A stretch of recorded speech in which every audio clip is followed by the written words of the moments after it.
Assalamualaikum warahmatullahi wabarakatuh. Jumpa lagi dengan saya, Robit Fahmi. Pemirsa,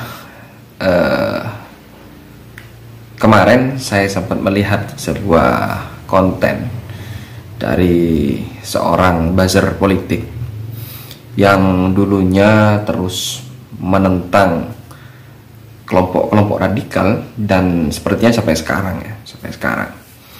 Namun yang awalnya dia sematkan kelompok radikal itu ada di figur Anies Baswedan. Rupanya dia sudah memindahkan asumsi itu. Asumsi itu dia pindahkan bukan lagi di Anies.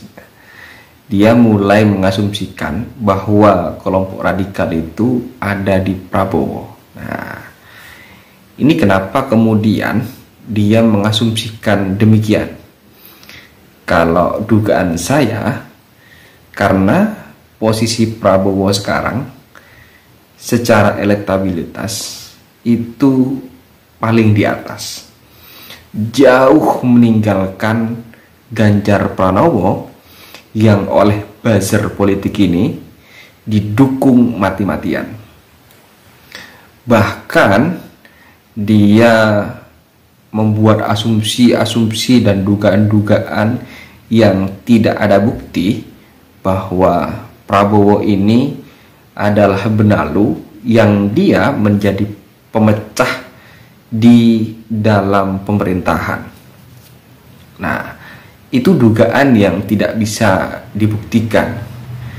Padahal kalau kita tahu bahwa Prabowo ini sudah mengikhlaskan atau berani untuk merendah dan menerima permintaan Pak Jokowi untuk masuk di pemerintahan, itu adalah pengorbanan besar Pak Prabowo untuk agar tidak ada perpecahan. Kita tahu bahwa pada pemilu 2014 dan 2019 pertarungan politik itu sangat panas.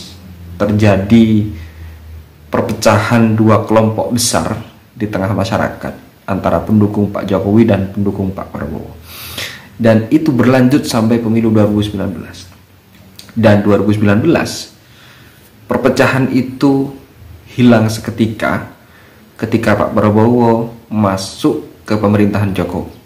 Dan itu bukan dari keinginan Prabowo, melainkan keinginan Pak Jokowi. Pak Prabowo pernah mengatakan bahwa dia menolak masuk pemerintahan, tapi dipaksa dan dipersilahkan untuk menempati posisi sebagai Menhan. Nah, itu bukan semata-mata Pak Prabowo menginginkan jabatan, tidak. Saya masih berpedoman pada apa yang disampaikan oleh Gus Dur, bahwa Prabowo adalah satu-satunya orang yang dia ikhlas kepada negara ini, kepada bangsa ini. Saya melihat sosok Prabowo itu bukan ini terlalu membesar-besarkan, tidak. Tapi saya suka dengan sosok Tan Malaka.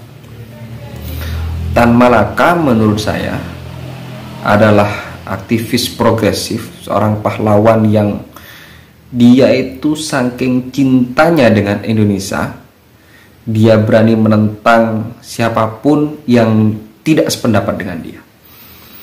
Dan dia rela tidak menikah, dan dia menikahi Indonesia itu sendiri, menikahi tanah airnya. Dulu ketika masih ribut-ribut soal penjajahan dan lain sebagainya, Tan Malaka ini dia menolak perjanjian Linggarjati dan perjanjian Renville. Apa katanya Tan Malaka? Indonesia harus merdeka 100%. Dan ini juga yang disampaikan oleh Prabowo, bahwa Indonesia harus bisa berdiri di atas kaki sendiri. Nah, ketika Prabowo mulai di atas, ya mungkin ini sesuai dengan apa yang dilihat oleh Gus Dur ya. Kalau tidak salah ada yang mengatakan Gus Dur memprediksi Prabowo bakalan menjadi presiden di hari tua. Nah, sekarang ini posisi Prabowo sedang di atas. Dia mau dikatain seperti apa, dia tidak bergeming, tidak melawan, tidak melaporkan, tidak mempersekusi yang melaporkan, tidak. Dia justru diam, kalem, ya kan? Kurang apa dia ketika dari dulu selalu disalahkan sebagai penjahat pelanggaran HAM? Padahal dulu dia pernah bergandengan dengan ibunya. Dia pernah bergandengan dengan ibunya. Lalu kemana mereka yang dulu, yang sekarang koar-koar bahwa Prabowo sebagai penjahat HAM? Saya yakin ibunya itu dulu tidak sedang dalam keadaan khilaf, atau mungkin lupa ingatan memilih Prabowo sebagai gandengannya. Tapi ketika sekarang sudah tidak berpasangan dan sekarang posisinya sedang dielukan oleh banyak orang, justru isu itu muncul kembali. Isunya luar biasa, penjahat HAM, pelanggar HAM, kasus 98 dan lain sebagainya. Dan yang paling menyakitkan ketika seorang buzzer politik ini yang kemudian tiba-tiba menduga-duga sebetulnya dia pengen membuat opini publik bahwa kelompok radikal sebetulnya ada di Prabowo. Hanya saja sekarang ini diperintahkan untuk diam, katanya. Ini kan opini, ini untuk menggiring opini publik bahwa radikal itu, kelompok radikal yang dulu sempat panas di DKI itu ada di Prabowo. Sebelumnya tidak demikian. Sebelumnya orang ini, buzzer politik ini menduga, membuat asumsi bahwa kelompok radikal itu ada di Anies Baswedan. Tapi sekarang kenapa kok pindah ke Prabowo? Ya karena Prabowo sekarang terancam yang bakal meneruskan legasi Pak Jokowi.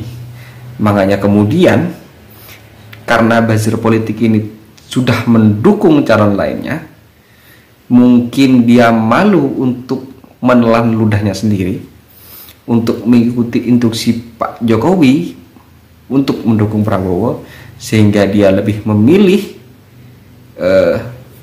dukungannya, tetap mendukung calon yang dia dukung, walaupun calon yang dia dukung itu tidak didukung oleh Pak Jokowi. Kita tahu semuanya, bahkan Budi Ari, Kemenkominfo sekarang, ketika dia diundang di Bocor Alus Politik, secara eksplisit lah ya,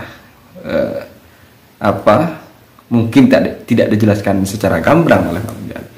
Ya, Pak Jokowi mendukung Pak Prabowo.